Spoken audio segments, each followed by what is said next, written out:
In 1492, Isabella of Castile and Ferdinand of Aragon had finally unified the Iberian Peninsula under a single crown. But politically uniting a kingdom is very different from actually being able to defend it. Looking outward, Spain was ringed by aggressive neighbors possessing massive armies that the Spanish monarchs simply could not match. The problem was a crisis of military architecture.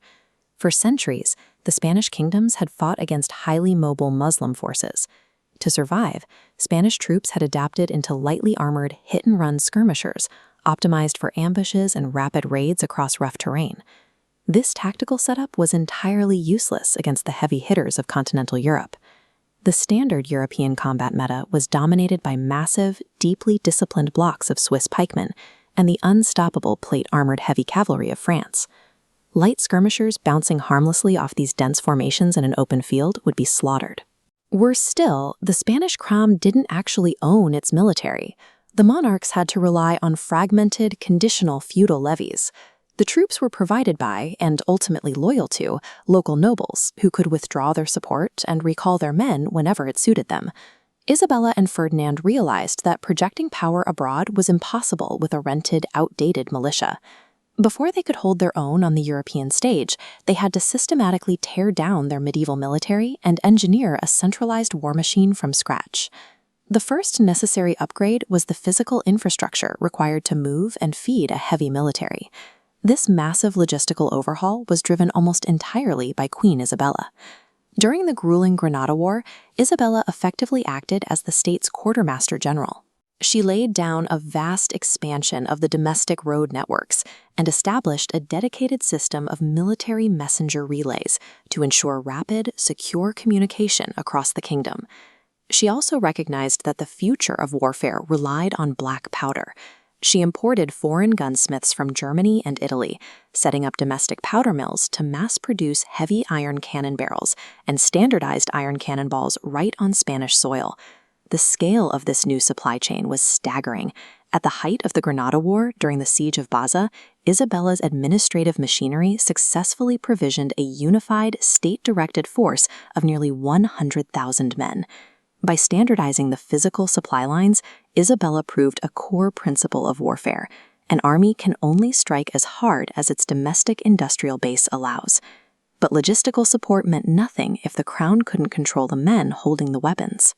As long as local lords provided the troops, the nobility maintained a dangerous monopoly on state violence. The monarch's first countermeasure was absorbing local town guards into a centralized organization called the Santa Hermandad. This established a permanent, heavily armed military police force that bypassed local lords and answered directly to the crown. Next, they issued the Decrees of Tarazona, mandating a national, wealth-based armament system. Instead of relying on lords to equip peasants, the state required every eligible citizen to purchase and maintain specific tiers of armor and weaponry based strictly on their personal income. Looking at this structural diagram, we can see how the crown finally secured its manpower. In 1496, they implemented a systematic conscription model where 1/12 of all eligible men were drafted into a 3-year active service cycle.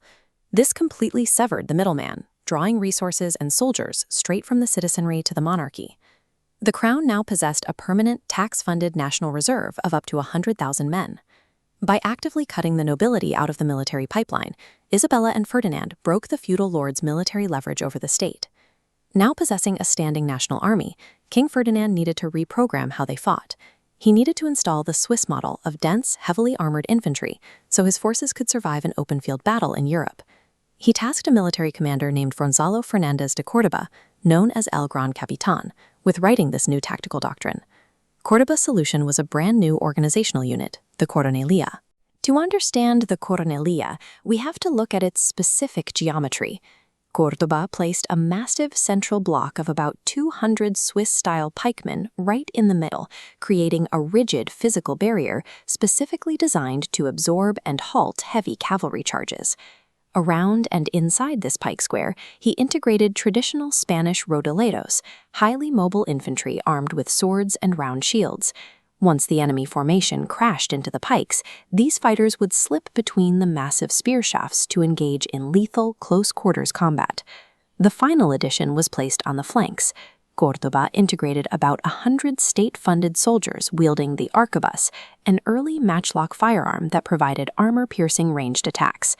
The Coronilla took the traditional agility of the Spanish skirmisher and structurally fused it with the stopping power of European heavy infantry. The ultimate test for this newly engineered machine arrived in the spring of 1503, at the Battle of Cerignola, where the Spanish forces faced off against the French army. The Spanish lines watched as the defining forces of European warfare, French heavy cavalry and their allied Swiss pikemen, came bearing down on their positions. But the traditional heavy charge never made impact. The Spanish deployed their combined arms doctrine, synchronizing their artillery and the concentrated fire of their arquebusiers.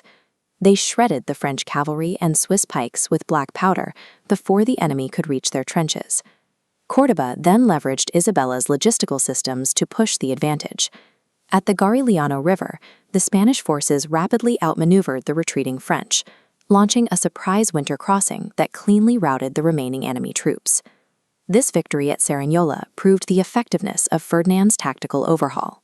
The decentralized, lightly armored skirmishers of the previous decade had been successfully integrated into a professional force capable of dismantling Europe's most feared armies.